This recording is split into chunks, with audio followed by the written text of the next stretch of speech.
Right. How you doing? Welcome to a very special episode of Pleasant Thoughts. I'm Shampoo, aka Big Shampoo. It's your boy Sly, got no lie. And of course, Big Sugar Midnight. And we got a very special guest with us. It's a comedy legend, Yes, sir. a DC native. That's You know, he running for mayor of DC. You want to introduce yourself, let them know who you are. All right, we're Rodney Red Grant. Some of y'all call me Red Grant. 19 years old, I started this beautiful venture to be an entertainer. Got on Def Comedy Jam shortly after that. Apollo, ComicView, BET Teen Summit, on and on and on. 15 times on ComicView, 6 times on Def Comedy Jam, 16 movies. Production company has made millions and millions of dollars. And I'm just here to sit down with some great brothers to talk about some real issues in our community. Appreciate you coming through. No problem. I know you're a busy man, so appreciate you taking the time. Yeah, I was like, hey, Grant, I used to cut the TV on. I ain't gonna lie, man. Cut the TV on like my grandma used to watch comedy. Man, I'd be like 8 years old, down laughing at the jokes. Like, who this guy? Came on with the energy, that was great. Like, I like how down to earth you are and for the people. Like, you really stuck to the grind. You didn't forget where you came from. So I really do appreciate that. I appreciate you coming through, man. I think that's important. Just like us coming up in DC or DMV, however they want to call it. I think it's very important for us to stay connected to those roots. Most of us, like when we find like somebody don't get eye contact, or we can feel that vibe. Yeah. We know that vibe immediately, and I think that's super important. I've been around so many people and touched so many people. And they spread love and energy to me. So I just want to be able to make sure I stay genuine with who I am in these processes as we go through this situation. God is moving me, so I want to keep moving how He had me. That's great. That's great to hear. I just got the one question I want to ask you, like, what inspires you to run for the mayor of DC? Like what inspired you? Like you say, you was an activist and stuff like that. What inspired you though? I think the people inspired me. I was basically called to run for mayor. I was. Oh, that's what's up. Yeah, I was. I know that sounds crazy, but I was truly called. I came home from California, and I had a house over here, and I had a house over there, and people in my neighborhood and friends was like, Red, we need you to run for office. And at first I was like, run for office. And then I started researching what office would be best for me to run for. I didn't want to be a council member because I'm not a legislator. Okay. So I had to fall back on my business. Me being an executive in business, me running this corporation for the last 25 years, I started researching how DC is really a corporation. Okay. And you need people who can allocate properly and understand the community and lean on how to really deal with people, like not be fake. Fake, yes sir. So there's a lot of fake, people getting in politics. They boost up their image, like, yeah, I'm gonna help you and I'm gonna do this. But I found out that the community still was suffering. And one thing about politics, if you can just be genuine with people, if you can't help or you can't fix a problem, don't act like you can fix the problem.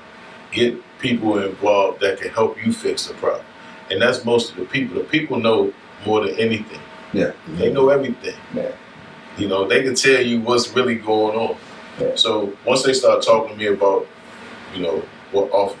running for office, I decided to run for the executive office of the mayor because that is the position that suits me best. So I talked to my wife, I talked to my kids, and it was in 1,000%. Yeah, you had family support behind you. Had to. That's amazing. Community and family is the biggest thing for me. I want to say, coming from comedy to politics, that's a transition, but it's also like a whole different lane or whatever. I admire it though, because it's like can't really be put in a box. Yeah. You know what I'm saying? But what makes you think you're like qualified to run for the mayor? Because some people probably doubt you, but you probably know what you can do regardless of everything. Everybody got doubters when they first started out in the new field, which is prove yourself. Like, what makes you think, you can be the mayor of DC? Well, you said it right, you can't allow people to put you in a box first. as human beings, we have so many, ways to go. God gives us special talents to be able to be creative as we want to be. So if you allow people to put you in a box, then right there you are in their jail. You kind of hurting yourself. You definitely hurting yourself. You definitely hurting yourself, and you definitely hurting your ability to grow. If I was a mailman today, that don't mean I'm gonna be a mailman tomorrow. I want to be an executive. That's what I want to be.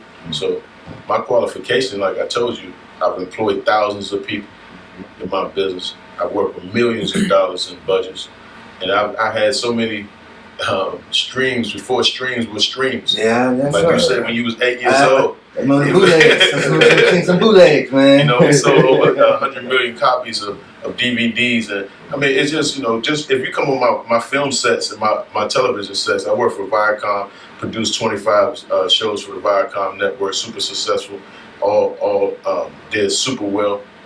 So if you come on my sets, you'll see that I feel leadership starts at the top. And you'll come on my sets, you can feel the energy. And I think we need a leader that's going to bring that energy back to the city. So qualifications, one is to be able to be really real with the people, first and foremost, not just telling them anything. And, I think I'm way more qualified than anybody that's in there now or anybody that's running for office right now. And I put a smart team around me. I feel like, you can't be the one in the room that think you're smarter than everybody. No, you ain't getting no smarter. So Smarter than I can't really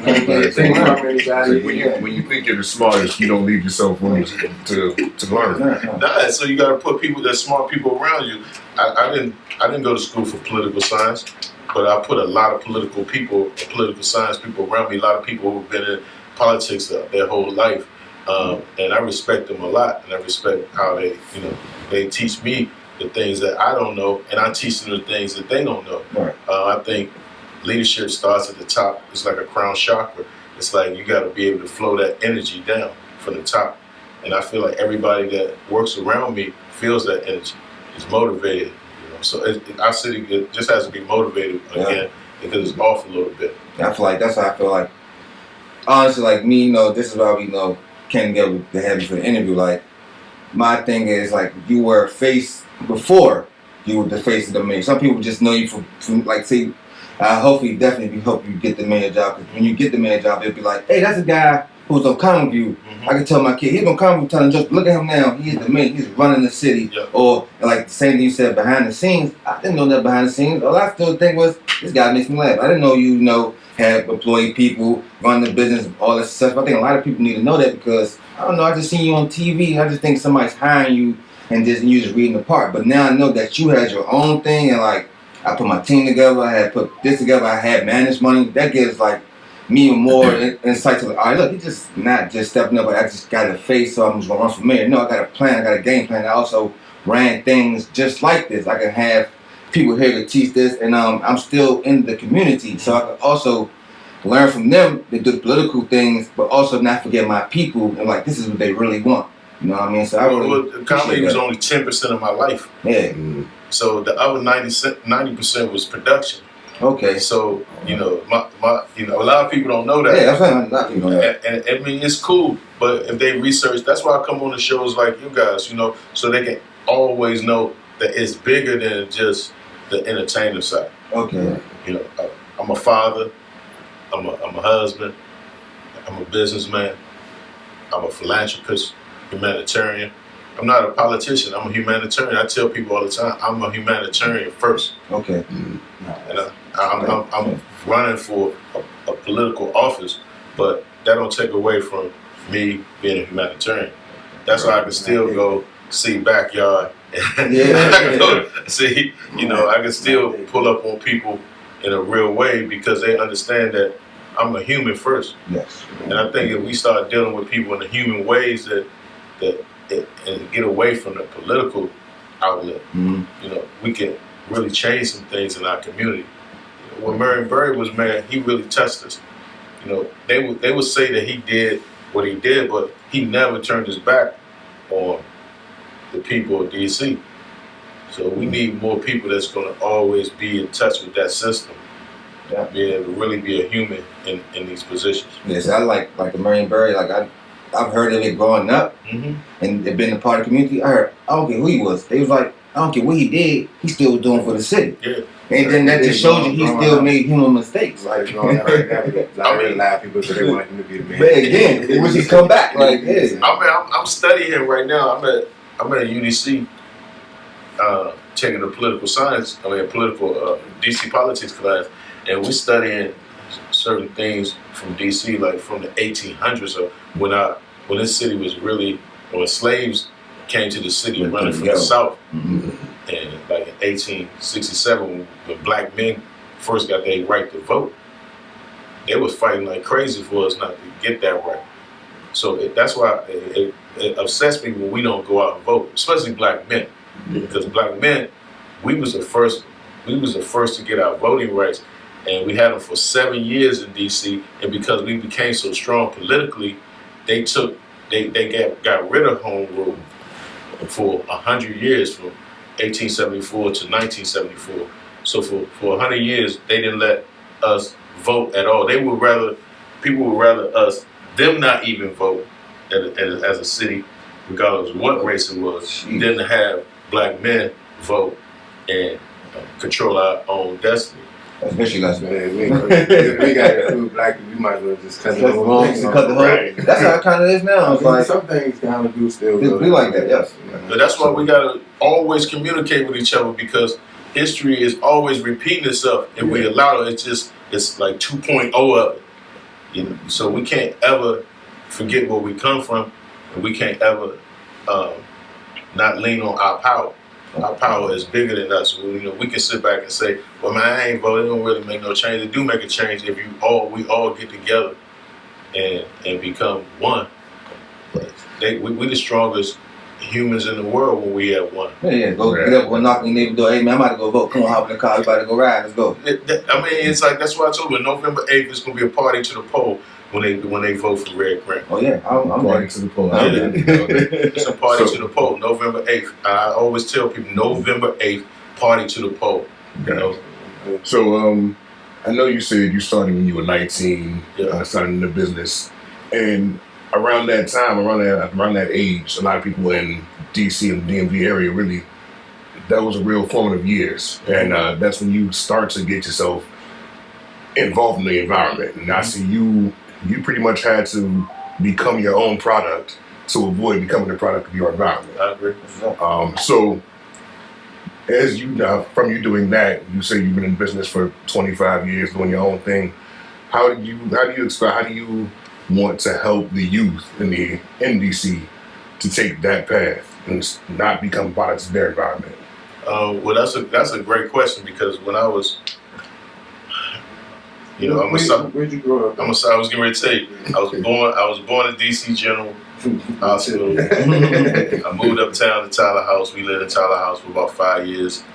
And then we moved to the south side, Minnesota Avenue, about 4th and Palm Park. Fix those streets. Yeah. So, my mother worked 2 jobs, raising me and my sister.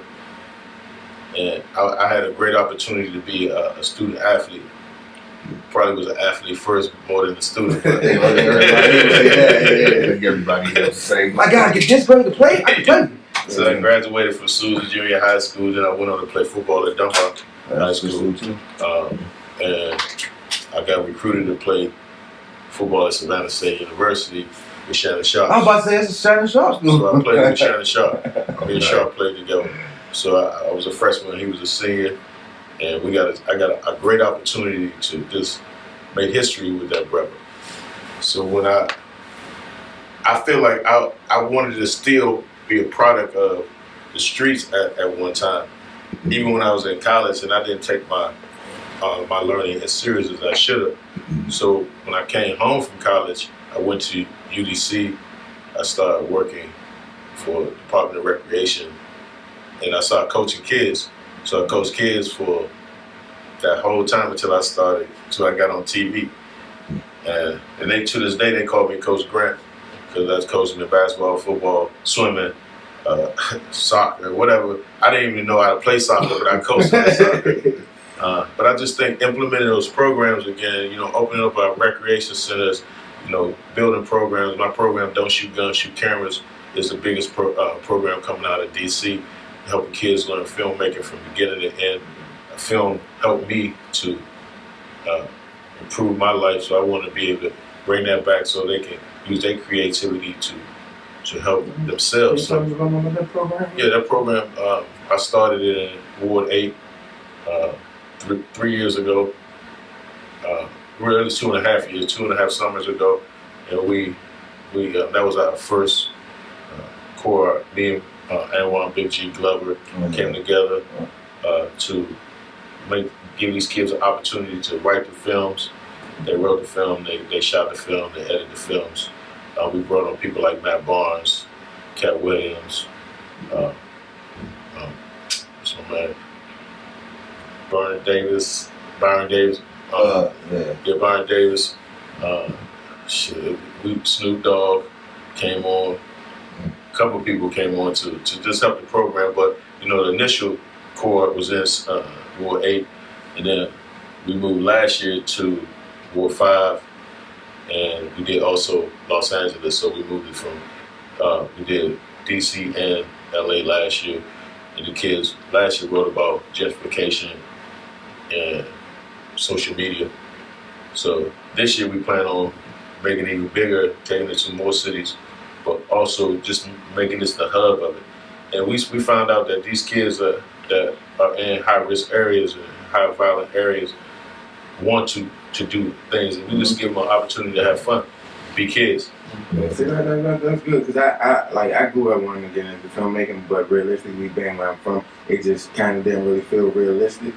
So now that program right there is real. Yeah, it kind of show you that you can do it. Like coming from where we from, there's a lot of things I didn't know we could do till we got older. Right. Because we're not really taught that we can do it, and a lot of times we didn't see it. But once you put a camera in their hand, it's a whole nother experience. We got Chico Bean, he's from the city too. Chico came through this summer.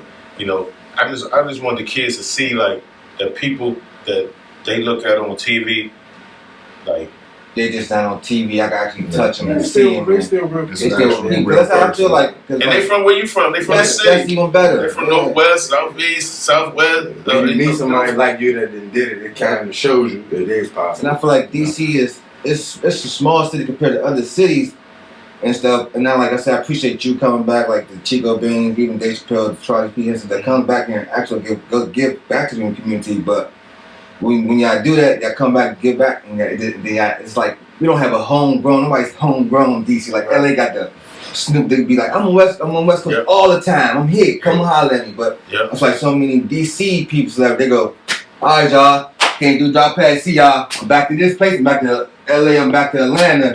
I'll be back to the next event. Y'all want to bring Hollywood to DC? That's why I literally was telling them last night. I said I don't really feel like DC got like a signature movie like certain cities. We bringing Hollywood back to DC. We're making them come back to us, and they want to. We got a lot of celebrities that's from here. I talk to them on a regular basis, and they just want to come back and just give back to the city. And it's like that time. It's like it's time for us to make history. Yeah, because I feel like it's now, the whole gentrification thing, it is real. So I feel like the people who kind of made it, not the people like the people that sent down, but the people that made it, it's like the people just still waiting. Like, dang, we need a savior type of thing. Like, I want somebody to come up. Hey, I see them knocking us out the way. It won't be no DC like it was DC when you was coming up. Like we was coming up. It's gonna be like, I think we have a great opportunity to make it that again. Okay. I think that. I like the gentrification. I just don't want us to be moved out. I like the building up the community. I think that's a key to make us look better. Yeah. I just think that we have to, put pressure on banks to make sure these developers. Cause I just learned about the first time home buyer stuff and all that. I ain't know nothing about that. Make sure the developers have a checks and balances system. We have to be able to put people in those places to live that haven't gotten that opportunity. You can't just tear down the whole community and not give opportunities for people to afford to live in places. Black people are amazing individuals. You put us in the right places, we're gonna strive. So Why we can't take advantage of the amenities that they're building and the gyms and Right. we want those. Those things make us happy.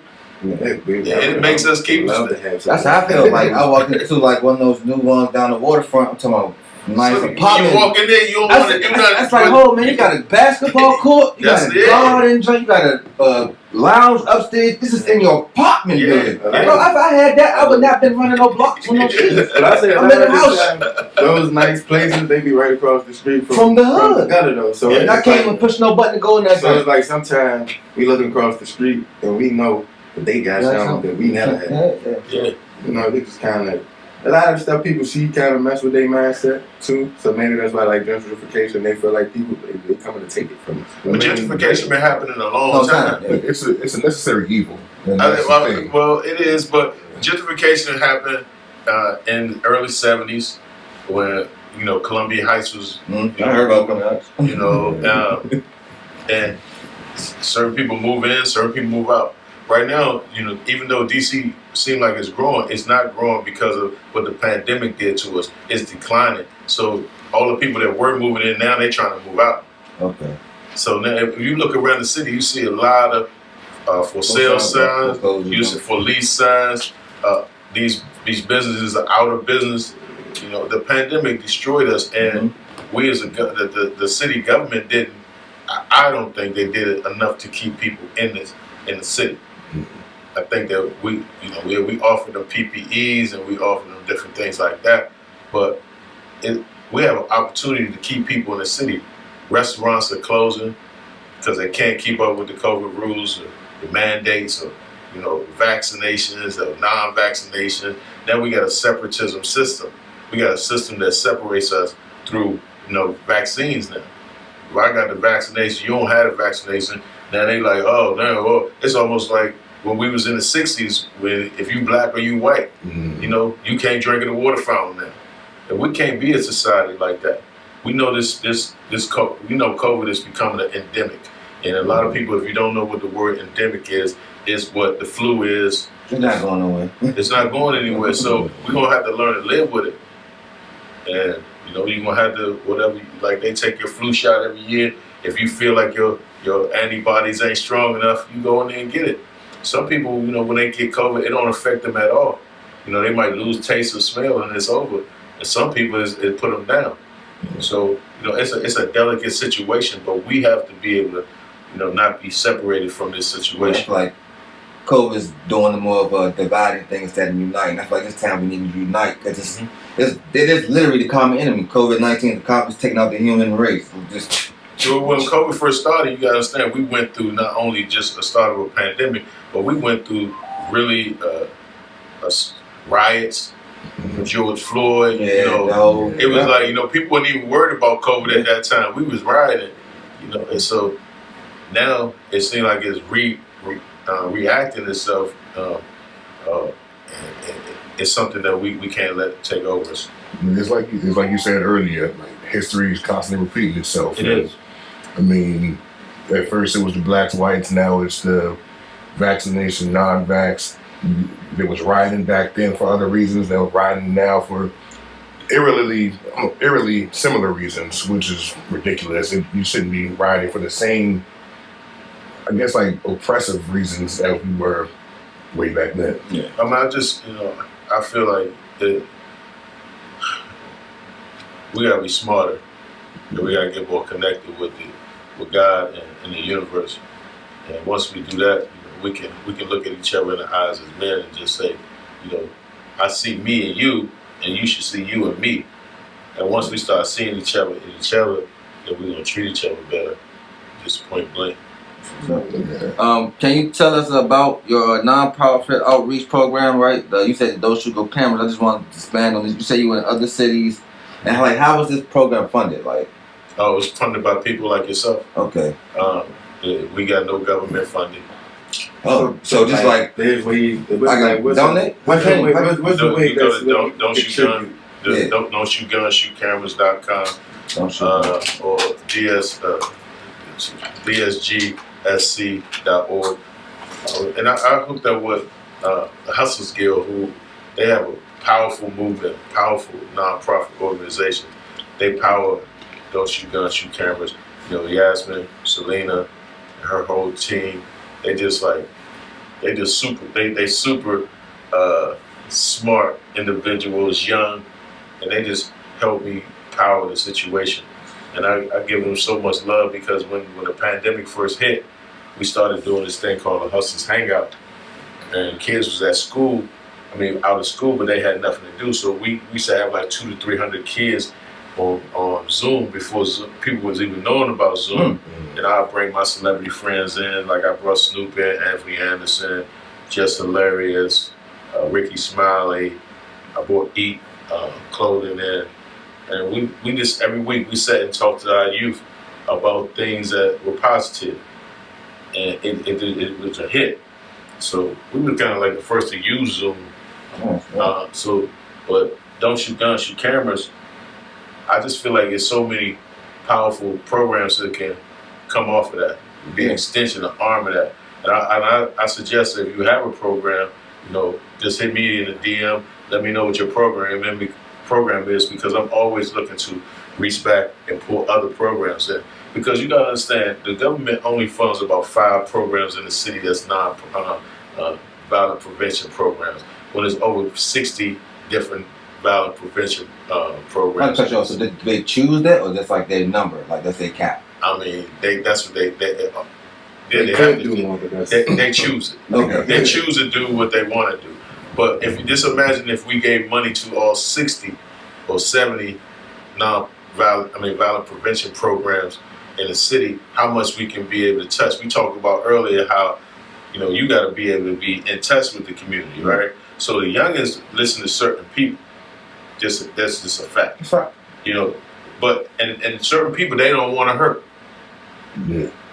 I got some youngers that when they do something dumb, they know when I call them, they like, Mr. Graham, sorry, Mr. Graham, I shouldn't have did that. But they know immediately that I'm hurt by that action, because we have discussed this before, and I've even given you ways to get out of these situations. So, we have to be a government that gives more to individuals who really cares and who can touch the people of our city. And until we do that, we're gonna have a lot of loose ends in our programs. It's very simple how to run a government, because it's about keeping your ear to the street. Listening is the key. We got ANCs and ANC meetings every day. The citizens and the residents of DC always talk. Mm-hmm. They telling you what's going on, what's happening. It's like if your kid crying out to you, telling you, look, they bullied me at school. I ain't doing that. Go fight it. Or go do this. Or I ain't listening. You gotta listen. We gotta listen as a community. Yes, that's dope. Right. Yeah, you say you did a lot of like production. What are some things that you might have produced that like the normal average person wouldn't know about? My first film was Family Reunion. I did that in '98. I was able to get an angel investor to give me $500,000 to shoot my first film in DC. Now, how do you do that? Get people to just believe into you. Yeah, so I guess you got to sell yourself on that. I'm a writer, right? Okay. So I stand on being a writer. Even if you see me on stage, that's how I think I've been able to have longevity in this business so long, because I've always reinvented myself, just continue to write. And I write for some of the biggest artists. I just love to write. So I leaned on that because I felt like in school, they said I wasn't a good writer. So when I went to college, I learned, and it's crazy because I had to go to remedial class to learn these, but you take that test and they tell you to write an essay. I wrote a letter because my grandma used to teach me how to write letters. I just put the pen to the paper and put some periods in the joint. You know what I'm saying? And I put Sincerely Yours, Rodney Grant. And, it came back with all reds, but I learned in that class how to write essays, how to have an introduction, body paragraphs, and a conclusion. And that's been the masterful thing that has driven my career, because every joke that I write has a beginning, middle, and an end. And every movie that I write has a beginning, middle, and end.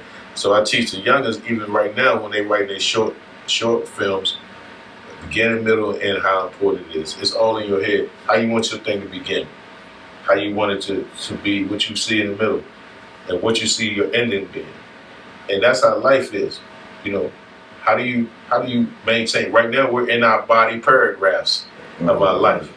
We already had our introduction, our birth, you know, and how do you see your life ending?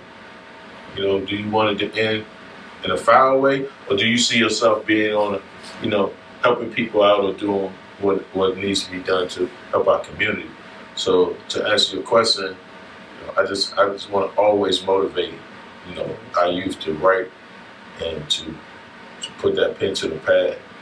Yeah, that's right. Like I said, I wish we had something like that when we were growing up. Because, like I say, we writing things like that. But you know, it's just like we had to learn that ourselves, though, for the most part. Well, writing, the craziest thing when I teach the youngest, I don't even try to push them to like do it in a certain format. Yeah, I just sit down and say, okay, we're gonna write about gentrification. What do you see in your neighborhood? Boom, they go, well, I see this and that, this. They tearing down the house and they moving us out. Okay, that's what we're gonna write about. Boom, boom, boom. And I teach them how to write character development. Once you get character development and know how to write just the whole process of it, they understand. They like, oh, dang, I can get this out of my head. You don't have to, as long as you get it out your head, you can structure it properly. Yeah. So it's important to get it out your head, and I think that helps with mental health. I think that, you know, a lot of times our youth dealing with mental health, they've been through a lot in their life, and just getting those things out their head is a very important process. It's like some people don't have like someone to talk to, so that could be like a different outlet. But some people don't know how to talk to others, so that is a like creative way to express yourself. Like a lot of people do music and things like that, and that is a great way. Like I said, but they might didn't know it was an option at first. Yeah, because when I go on stage, I don't see I'm not really a comedian to me. I'm just a person who write what I see. I write what I talk about my family. I talk about my friends. I talk about myself. And I feel like everybody's going through that situation. So I try to be a real relatable individual to people. And then once people not really, a joke is really just you seeing yourself in that position, that related, that, you know, being related to that situation. And, you know, if I'm dealing with certain things in COVID, like I'm talking about, you know, the mask or something like that. Everybody wearing a mask. Everybody got to go through wearing a mask. And, you know, you don't have to make writing hard. You just got to write what you see. I feel like natural energy, people naturally funny. Some people just naturally. Do you remember the first joke you ever wrote? Yeah, I used to. I didn't know I was gonna be like a comedian. I've been like all my life. My mother put me in choirs. I used to sing my head off. I sung for presidents.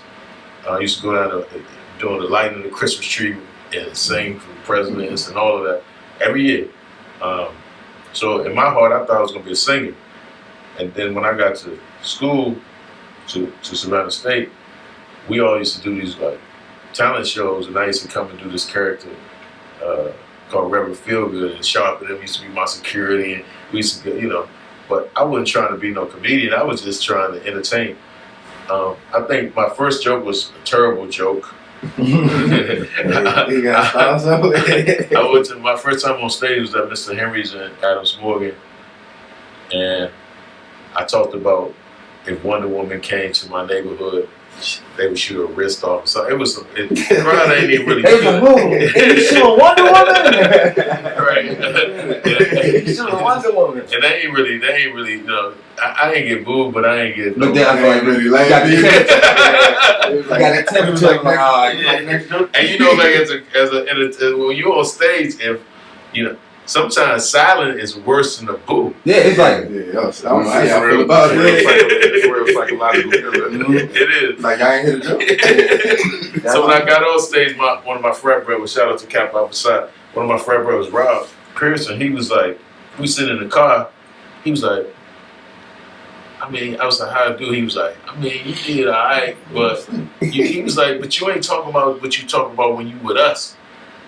He was like, so you wouldn't be able to try to pretend to be somebody you wasn't, or I was just wasn't talking about the reality of what's going on in my real life. Okay.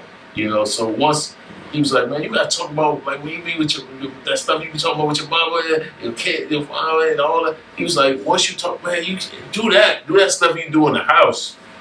Excuse me, in the house. I was like, oh dang. And once he told me that, I was like, don't go away from who you are. Yeah. You know, just do what you've been doing that make them laugh. Okay.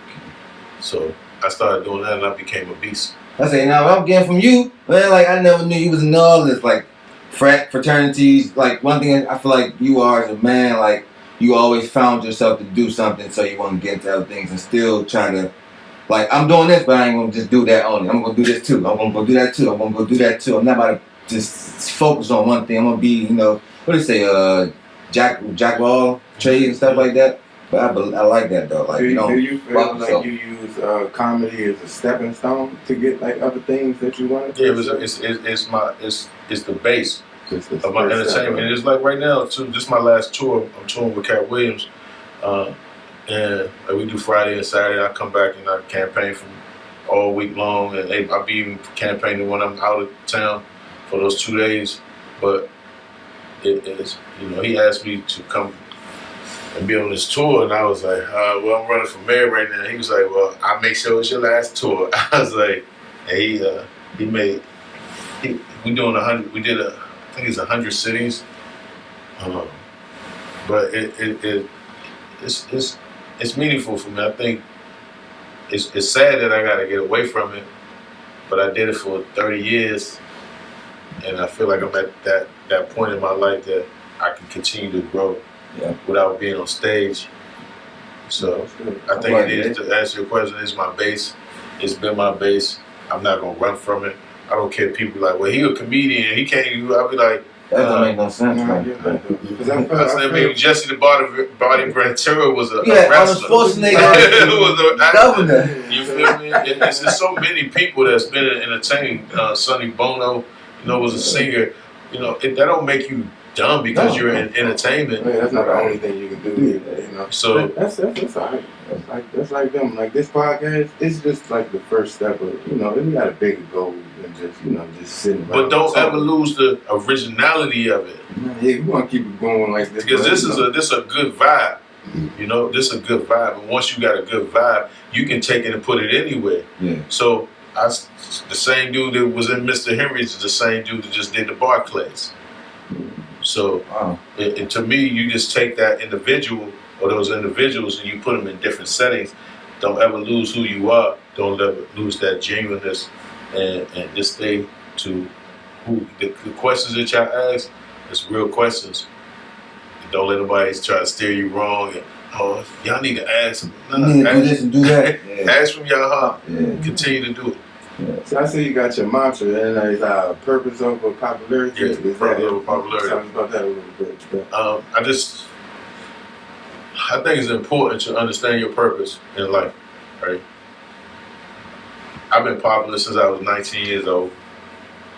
That's why when people ask, they say, well, what, you come home to get my money? I'm like, I don't need no money. I don't need no clout. They say that for comedy? Yeah, they that don't make no sense though. Right. So I don't need no money and I don't need no clout. So it's not because of any of that. And popularity can always go away. Yeah, especially in this day. Let's say being the man going wrong, it's popularity. They can destroy you like. It's not even 15 minutes of fame. Yeah. You on the clock, them big 4 or 5 channels. So that's why you really gotta understand your purpose. And stick to it, see it, stick to it. So when I say purpose over popularity, I just mean that everybody that you see in life got a purpose. Whether they tap into that purpose or not, that's on them. But everybody got a purpose. But so many people trying to be popular, and you can be popular as hell and be broke as hell. I think that's the way this generation is then, through the social media. Yeah, so I mean, if you're gonna be popular, use it to your benefit. Put it on YouTube. Understand how to, monetize the situation. But my purpose in life is to help people. Always have been. Once I understood that, even in making people laugh, that's helping people. Being a humanitarian is helping people. Giving back as a philanthropist is helping people. And I always just want to stick to my purpose and not let nobody take me away from that purpose, no matter who I am, who they think I am. You know, so because some people assume that you're a certain person till they meet you, and then when they meet you, they understand that he just you're human. You're a human being. I misjudged or took everything so I knew. Yeah, so that's why I said don't put me in the box and don't assume who I am. I always tell people you should read the 4 agreements. You know, if you never read the 4 agreements, they teach you to keep your words impeccable. So if I say I'm gonna pull up to y'all podcast, you know, that's my word. You know, I want to keep that impeccable. Never assume anything. You know, always ask questions, because you know assumptions come when you don't ask questions. I can't assume that you think in a certain way if I don't ask you a question. So they say that if you assume, make an ass of you. Yeah, don't never assume. Never take things personal. No matter, you know, if somebody come and they beat their horn at you, and you get mad too. Nah, just let that. It ain't about you. It's about them. It's what they're going through. I grew into that person. I used to like working in customer service and then like supervisor. I used to tell people like something similar, like you let this person come, they upset, they make you upset, and then they leave, they forget about you, and you personalize it. You mad all day, can't even focus at work, and that person forgot about you as soon as they left the door. Yeah, you personalized it. You never personalize anything that people do to you. You know, and like that's what's helping me and even running for office. Like ever since I made the announcement on May 15th, they've been coming at me. You know, but I ain't personalize it. That's just what they got to do. I also think that people come for people they don't know, like saying like the same thing you just gave, all the background you gave. I didn't know anything, but been watching your movies, big supporter and everything you watched, but never knew the background you did. You know what I'm saying? Like I just saw the front of you, you know, the face of you, to know your face. But now, as you run for mayor, it makes a lot more sense to me. Like, oh, he really can run this city because he's been running companies, he didn't employ, and he's a part of the community. He's just not just saying this to be like, all right, like I said, for popularity, I'm gonna come back to my city just because it sounds good. Now I'm already here. I got my feet on the ground. I grew up here, and I've always been teaching and giving back before I was running for mayor. So that's awesome, though. I appreciate and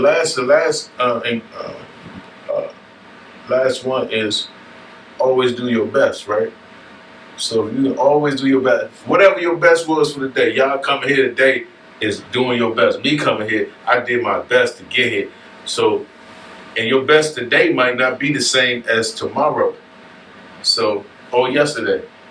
But if your best tomorrow I just want to sleep all day. I was the best sleeper. I be giving people for their money. That's sleeper. So but always do your best. So I always say, 4 Agreements is a great book to read. It's called 4 Agreements? The 4 Agreements. The 4 Agreements? Yeah. Right. And you can get it in audio. You ain't got to read it. You can just listen to it. It'll talk to you. That's what I do now. Pop the headphones in. It's good to do that. Yeah, because I feel like when you reading, there's a lot of stuff when you reading, you go around, you look around, but you got it in the headphones, you got to choice your brain so that like, I hear this, I can't do nothing, just telling everything else out, but listen. Yep. Yeah. So I mean, that's the word of my wisdom that I can give when it comes to that. So, how important was it for you to come back to your community to start all these ventures? Super important. When you grew up in DC, you around a culture, a certain culture. Mm-hmm. This culture raises you, births you. We got our own language.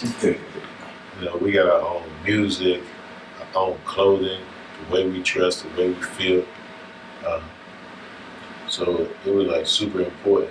I always rep the city super hard. Mm-hmm. I make sure they say, when they introduce me, they gotta say from Southeast Washington, D.C. It's an important thing to me.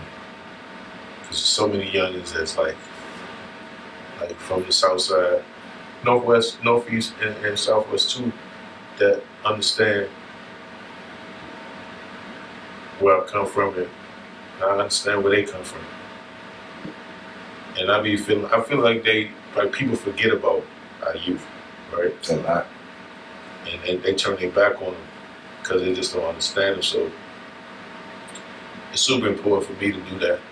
I see my brothers like Snoop and all of them, how they give back to their communities. They start football leagues and put people through college and put them in the pros.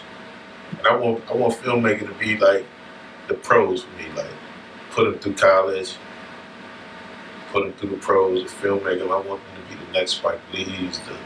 I said, you don't have too many of those no more. Like, you got the Spike Lees, you got the Tyler Perrys, you like the big names, but like. Yeah, but there's a lot of young youngest There's a lot of capable people. Yeah, it is. and it don't cost as much. Yeah, that's why I say, like, when I was growing up, like, you don't actually got to get one of those big cameras and all that to do. Now, if I had $500,000 today, when I made my film like I did in '98, I would be able to make 12 films. So, and I was just barely made a film with the half. You know, so because film was more expensive, now we got digital. You ain't got to worry about, I got to go buy that film, don't waste that film. Or you got to go develop it, or you got to, it's a lot, it goes into that. But to answer your question, that it's super important for me to be in DC, live in DC, help DC, because I just think it's something magical here, and it's worth me coming back. Definitely, magical stars always made here. That's what I tell them, man. I say, like, LA, they had their movies, they got their boys in the hood, Atlanta got their movies. I think DC need one, like a movie that kind of like. And that's what I'm making. It show the area, like I'm creating like about 3 or 4 of those right now as we speak. Movies based on the city. Right, but actually, like you feel the culture. DC. It's a DC movie. You know it's DC. You actually can see the hoods. Oh, I know that store right. That store really right there. Yeah. Like I said, instead of just another place of saying it's set in DC. Yeah. So, got the green screen in the background. Just got the White House. Everybody just fake walking. Don't look like that. It's a huge ass fence right there. You ain't that close to that fence. But people that's not from here. They be like, well, no, we know. It's a barricade before you get to all that shit. The White House, the monument. That's all they need to see. Oh yeah, that's DC. DC. Yeah, that's definitely good. Like, you're definitely a man of your word in terms of like what you practice what you preach. Yeah, right. And I could just see that just in the form of your answers you giving to us here. Like you always say, your writing style was always important to have a beginning, middle, and end. Like even the way you're answering the questions here, you format it that way. Mm-hmm. So it's true. I feel like you gotta answer the question. Don't beat around the bush. Mm-hmm. Don't Don't be too political. Yeah, don't play with people's emotions, man. Hold on. It's enough bureaucracy in the world right now to slow stuff down. People ask you a question, answer, or if you don't know the answer, tell them straight up. I can't answer that question because I need to do a little bit more research. I'm not well informed in that. But don't bullshit. I hate when people BS me and just be like, oh yeah, hey, how you doing? I hate the hey, how you doing to lead you. I just feel like, if you say you're in a public office, you're doing public service, you're supposed to just stop and be able to talk and give people that energy. Or set up a forum for people to come in and ask you questions. And it's this time. I feel like you can do that too. Like you actually got people who can really walk to you like, hey, how you doing? Look, I can't chat right now, but here's my card. Call me, I got something to talk to you about. Yes. Just like that. But then you connect, but I got something else to do. Yeah. Yeah, you're not just brushing them off. off. Yeah, I don't like to brush off.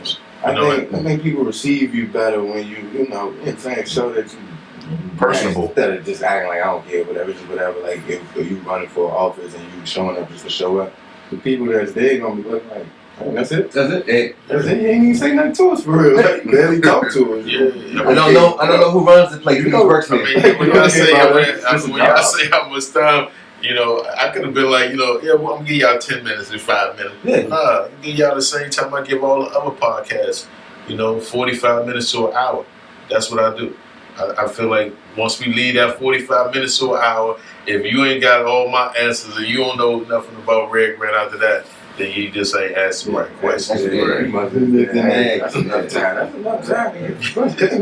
Yeah, sure. Now this gonna be a huge interview right here. It's gonna definitely be national. I definitely appreciate you coming through. I know we ain't gonna hold you too long because you know the 45-minute album are coming up. It's all good. It's all good. It's all good. I just want to know. I like the entertainment. You can't tell us anything like specific that you got coming out.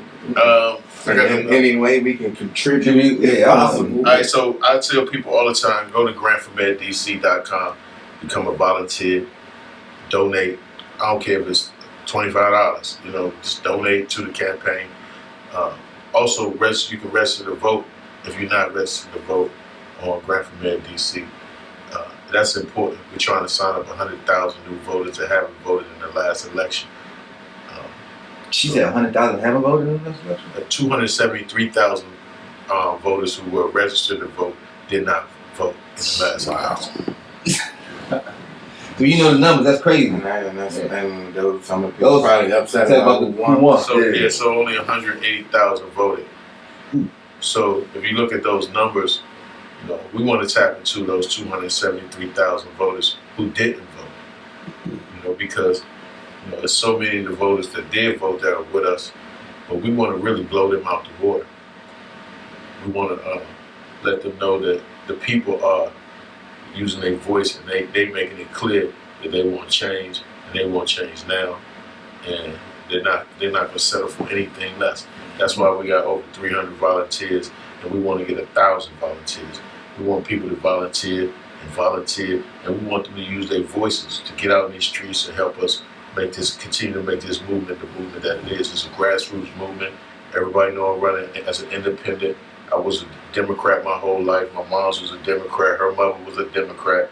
And we still ain't got our voting rights. We still don't have the things we're supposed to. So I changed my party to independent, nonpartisan, to run for mayor of Washington, D.C. I think it deserves a nonpartisan mayor, somebody who can reach on both sides of the aisle. I gotta go politic with him. I gotta go politic with Shawty over here too. I don't want to go through party politics on this one. I think our city deserves us to come together, all parties. And I'm not saying leave your party, but I'm saying keep your thoughts independent. I like to be human before anything. Correct. Just keep your thoughts independent. You know, whatever your party is, don't leave your party. And I'm not telling you to, but I'm telling you to keep your thoughts independent. And that's why I want you to make sure y'all just vote for red. When y'all get to that poll, boom, push that button. Yeah, I know. I ain't gotta be like, who this guy? I know this guy. Yeah. Ding. You know, because he tell you. Yeah. I know, not just who by face. I know who he mean, what he about. Bang, I know second guessing. A lot of politicians, you don't really know their political face. They just affecting the front runner. Whatever they say on TV, you don't really know about their character too much. But they're gonna get upset on November 8th. You know, because people get comfortable. Right. And when you get comfortable, that's when you get upset. It's like any other fight you win. You never can go in there comfortable. You better have that nervous feeling. You better have that feeling of, oh man, I don't care if you can whoop them or not. If you think you can win or not, you know, make sure you are prepared. Put your hands up and do what you're supposed to do. But they got their hands down. They're comfortable. This ain't nothing. Mm-hmm. Yeah, I made it. That's all I'm here. So I ain't. It's like being the champ. Like, I ain't gotta train no more. Till the young guy come there. First round, the champion. Yo, get out of here. Man, you sitting like, damn, I should have trained. Sleep right there on the canvas. Who was this young man? Who was this wolf? It happens though. It happens all the time. So you know, I continue to motivate people. You know, we want to, like in the last election, even, I mean, I don't talk about the president or not, but we did as an organization teamed up with the Hustlers Guild, and we brought on like 40 to 50 celebrities to create over like 4 to 6 million votes, new votes, signed up that many people to vote.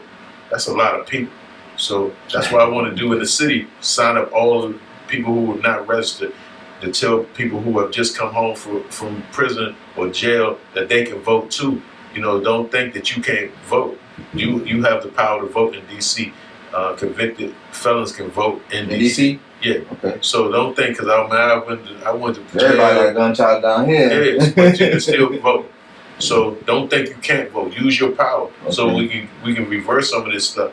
and we can make it benefit us. Is there like a way, like, because I know some people like they in jail, they don't know that. Is there like some like program like that spreads the knowledge to like people in prison to let them know? We gotta continue to spread it, you know. We gotta let our brothers and sisters know. Yeah. You know, we all connected. We all got somebody that's locked up, and we just gotta let them know.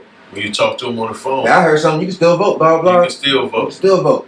And that vote right there is gonna be the vote that helps me get across the finish line, because those are the people who have been forgotten. Mm-hmm. They ain't getting the jobs that they should have. When you come home from prison, you should be able to get a good job. There's so many jobs in this city that you know that should be given to people who come home, and they should be able to be looked at. They did their time. They served their. They rehabilitate. Yeah. You know, don't look down on anybody. You know, anybody can make a mistake in life. They get looked at as like second class citizens. Yeah, we can't do that. They look at all of us as second class citizens, but we gotta let people know it's an even ground, and we gotta continue to be, look at each other in the eye and just be real with one another. Right. I definitely agree with that. Like that dude, like that's amazing how everybody just focus on, like, cause when you're a unit, it's better. I feel like I'd rather lose as a unit than lose by myself. I'd rather go on here fighting together. Everybody got my back instead of going there fighting like nobody got my back. You know what I mean? That's how I feel like we just got going. We did to the match. We came to the go 7 deep and something happened. I bet step off hands, you know what I mean? You know what hood we in. If you threw the hood up, you know you messed up. You should have kept your hand down, but I'm with you. You see who's throwing their hands up when you serious stuff. Stay away from that side. They over there, we over here. It is a respect, you know what I'm saying? Y'all day, it's respect. That's you had your thing and do my thing. That's what I say. It comes down to respect. It's like, all right, this way you grew up, this way I grew up. But you know what I'm saying? We all have like, the same thoughts of what we want. We want to make, equity for ourselves. We want our family to be, in a great situation. And at the end of the day, we just want to be peaceful for real. Yeah, man. I feel like money brings that. Like they say, money don't buy happiness, but it brings out peace. I can go buy some peace. Equity is the key. Yeah. You gotta continue to put equity into the city. You gotta make the people who don't have. You have to. We've been behind so long because of let's keep it 100. We were brought here as slaves, and we never really got caught up. We didn't get our 40 acres and a mule. You ain't getting no reparation like everybody else. Like we ain't get no 40 acres and a mule, and they promises a lot. And so we still been, and people should not look at us as, oh, we begging. No, we're not. That happened 100. Boy, that's my grandmother was 90 years old. He know the 100. She was alive when that happened. Like, what you mean? That's it's not. It's not that generation. It ain't far. It's not. I they want to make it seem like it's like that don't even happen. They want to make it seem like way back. I remember these things. Come on, and it's still happening now. We're not that far removed from that. So it's a fair situation. We talk about being fair. We gotta continue to be fair. That's the first thing we learn. Share and be fair. Yeah. When you little, like share, be fair. Let's share and be fair.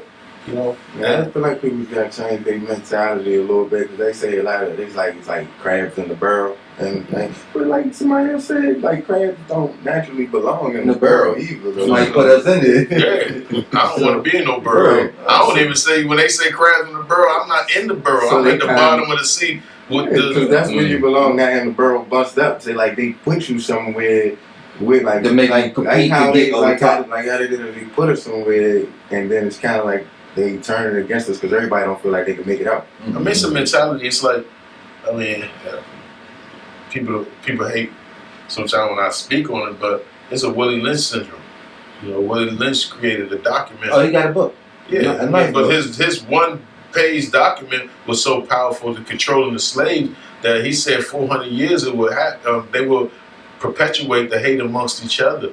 And that was supposed to be in 2012 when we got free from that situation. It's 22 now, so we 10 years far-fetched from that situation, and we still perpetuating the hate amongst each other, and we can't. And now it's bigger. Now the Willie Lynch document ain't just for African Americans; it's for all Americans. Now we perpetuating the hate against one another, and It's And we becoming can't more do that. economical than anything. Yeah, it's like, it's like separatism at all times, and we can't have that. We got to fight against that. Just period and point blank. And when I leave this earth, hopefully they look back and say, Red fought for, the rights of people in general, just people, all people. All people. Yeah, like why can't I have all friends? Why can't I learn from all people? Shouldn't have to choose. Yeah, why? Why should I be? I want all friends. I want to know everything. It's like lunch table syndrome. Oh, that's a cool kid. That's that kid. Yeah. You can't see it, but I'm cool with that guy. Though. Right. But he ain't the coolest at this table. I was cool with whoever at school. I was cool with the people who barely came. That's like how everybody people who work at the college. I was cool with them. Adapt to the situation and adapt. Adapt and survive. I mean, you learn so much culture from other people's culture. Yeah. There was a time when I just told jokes to only African Americans, and then, I was talking to my wife about this, and when I moved into understanding that all people laugh at what I talk about, so I moved my material so it could be. I didn't even have to change it. I just went to different venues and saw that they laugh just like everybody else laugh. They have the same problems as everybody else had. And, we got to get back to that situation where we understand we all have we have more similarities than differences. Yeah. So let's stop focusing on our differences and just let's be because we're human first. Yeah. So everybody, I don't care what kind of racial, nationalities, everybody got a crazy uncle, crazy aunt, crazy somebody somewhere. Yeah. Like, I remind me of Uncle somebody, but Uncle Joe ain't that color, but Uncle Joe remind me of Uncle Nate from that side. Like, yeah. It's a real situation. Yeah, so that's dope though. So I feel like the comedy, the running for mayor, the production companies, it just made me appreciate you more running for mayor because you actually doing this and not forgetting. Like to hear somebody who, man, he's around millionaires and stuff like that. So it's like you actually didn't forget, man. You didn't forget. It's like, hey, look, I'm up here, but I'm still coming back. You know what I'm saying? And I'll come back. I'm sticking my hand down. I'm pulling up. I ain't even forgetting about you. I'm sticking my hand up for you. And if I can't come down personally, I'm gonna send somebody who I just pulled up to come grab you, come up with us. Mm-hmm. So I like that. That's real deep. That's important. That's super important. And I always talk about Snoop, but he's like a perfect example for me because, when I'm around him, I mean, he make $300-400 million a year, but he don't act like it, and he always make himself available for the situation.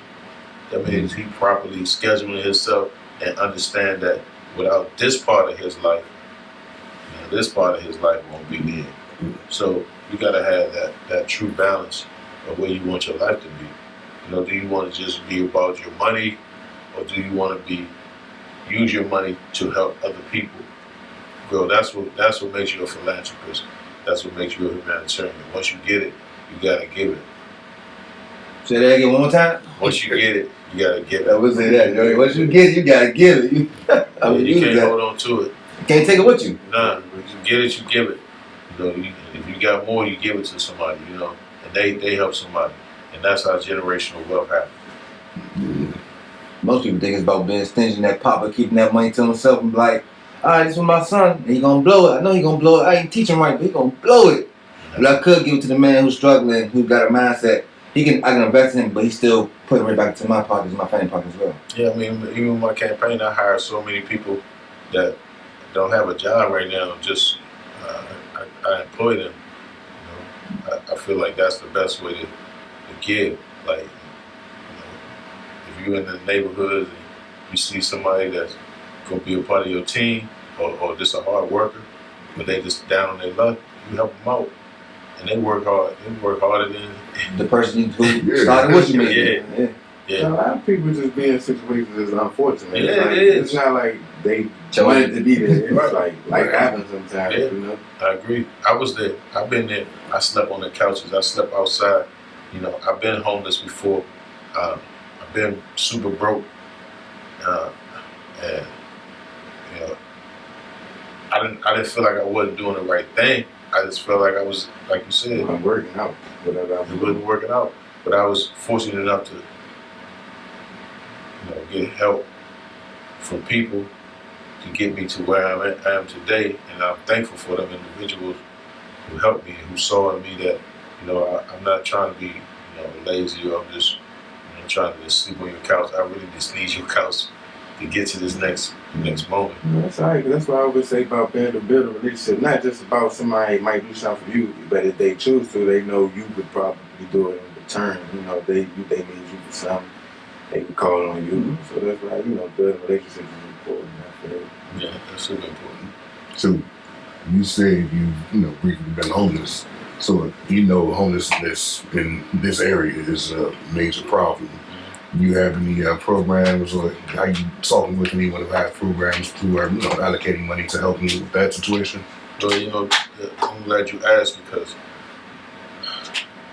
homelessness is a situation that we can't look down on. If you go around the city right now and look at the numbers, we the number one when it comes to per capita. That means per 100,000 people who live in a city, we're the number one city with homelessness. That's New York. That's bigger than California, which is 4. Bigger than Nevada, which is 9th. So DC is dealing with a homeless problem that, it's enormous per capita. We have to definitely build opportunities for living, affordable living, and living to help, individuals who can't afford to live. We have to open up more spaces. We got office buildings that's abandoned. We got spaces that, that we can, put people in right now, and we got to build places for them that don't make them seem like they the bottom of the barrel. Dang, some people just don't put people in the shelter, but they still That's treat kinda them like that's terrible. Yeah. You can't look down on people because they're in that situation. A lot of these homeless individuals, they are residents, they are citizens. A lot of them are veterans. They fought in wars for us, and we shouldn't be treating our veterans like that. That's one of the sad. I had a lot of interactions with them. I used to work uptown in the coffee shop, so a lot of them come in and said some of them talk to you, some wouldn't, but you see some of them they're not like bad people, but some of them had like mental issues or whatever. So you can't really, they can't really function the same in society as others, which might contribute to them being homeless. So you can't really treat them just like anybody. You gotta deal with them a certain way because they have things that they've been through and they're going through mentally. You can't just give them tents and think that's the answer. That's why I mean, look at Union Station, man. It's like, I'm about to say that. I mean, we never had homeless citizens outside of Union Station. We never had homeless citizens all of these. I'm talking about it. But close to the White House, is people literally sleeping on the heat that's coming from the ground when they sleeping. But let's say, like, these are politics walk picture every day, and you really on that heater, on the fucking vent that's blowing up steam to stay warm in the wintertime. These are people who make your laws, who can help you out, but won't even put $1 in your fucking cup. I'm not saying all I don't do it, the most people don't do it, but I don't see it. Yeah, that's that situation in itself. You can't look down on people because you never know if you're gonna be that person. Yeah. I always look at that movie Trading Places, where Eddie Murphy was homeless, and they gave him a job. They bet $1 that he couldn't do whatever, but he became super successful from that $1. So never look down on people because you just never know if you're gonna be in that same situation, and you're gonna want somebody not to look down on you. Because the same people you see on the way up, it's the same people you see on the way down. So you gotta be more humble about your living and dealing with individuals who are less fortunate than you. That's like put it to the universe what you want back.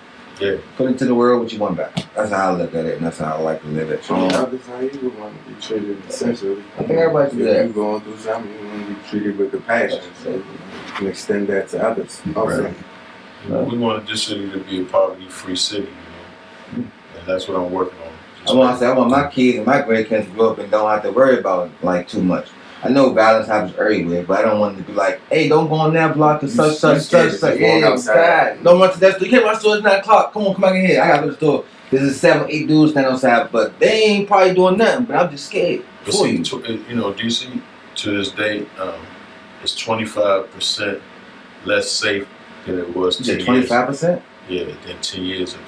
Wow. 10 years ago, we had 80 murders in the city. We had 214, something like that, in that realm this last year. And carjackings and carjackings is up again. You can't steal cars from us. I see a lot of people either youth. So I mean, and I go to programming. You know, some of them just being influenced. They want to do other things. Oh, got somebody who ain't older that they ain't learning lessons. Got into some bullshit too. So I mean, it's a crucial situation for us to put somebody in a position that understand the problems and align themselves with the solutions. And then when you do that, it becomes a better situation for us. Alright, we got any more questions, fellas? You know, I mean, if you just want to tell them anything you got going on, just remind them again. You know, we get up yeah. All right, tell them what you got on. Just go to grantformeddc.com and get involved with the movement. Become a volunteer. You donate. Register to vote if you're not registered. And just continue to be a part, like really be a part, like, you know, come. I'm very reachable. I'm very touchable. Definitely. And, you know, you can come and be involved. You can hit me on my gram at Red Grant. My Twitter is Red Grant Labs. Facebook, Red Grant. And continue to be involved. My TikTok is Red Grant TV. And yeah, I do TikTok. Oh, they stay with the youth. We got a TikTok. I ain't got no TikTok. I got 12-year-old. We gotta get a little help. I got a 12-year-old go to Johnson Middle School in Southeast. So she's a baller. So I just, you know, we TikTok all the time together. So you know, so follow those movements and just become more involved with the changes that are going on in our society. Don't think that you can't make a change because you can, and it's time for us to really make changes. Let's don't drop the ball on this one. Let's make history. All right, man. You know what it is? It's Untitled Thoughts Podcast. Your voice Slider Guy No Lie. Of course, Big Shug Midnight. Shampoo, aka Big Shampoo. Man, thank you, Mr. Roddy Red Grant, for coming through, man.